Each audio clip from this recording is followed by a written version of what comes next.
Well, time now for a look at what happened in politics this week.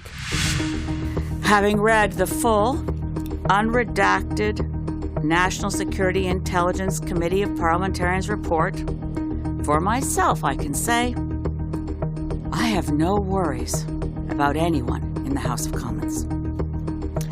Green Party leader Elizabeth May spoke to reporters on Tuesday. May, the first opposition leader to read the unredacted NSICOP report.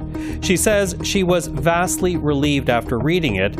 May says the report did not contain a list of MPs who have demonstrated disloyalty to Canada, but there are clearly threats to Canadian democracy from foreign governments.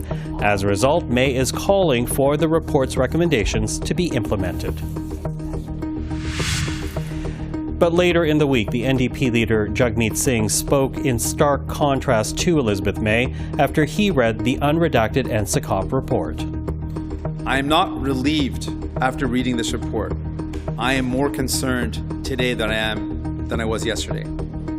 This government has received multiple repeated warnings and recommendations and has not acted.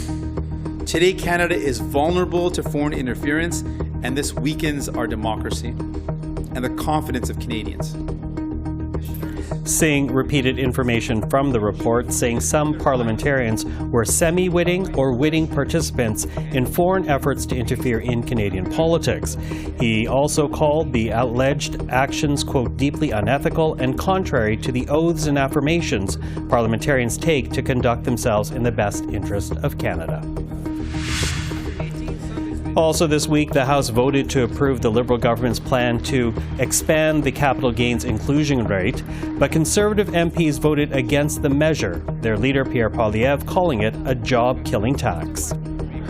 My position is that a job-killing tax on healthcare, homes, farms, and small businesses is the last thing we need in this cost of living crisis the Prime Minister has caused.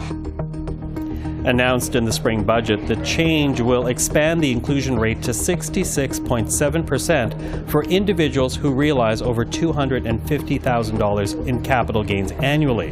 The measure is set to take effect June the 25th.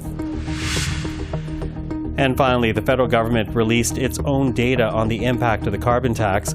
According to their analysis, the carbon tax would lower Canada's greenhouse gas emissions by over 12% by 2030. But the data also shows Canada's GDP could be hurt to the tune of $25 billion by that same year. The release comes after the PBO said the government would not allow his office to share the data in its reports.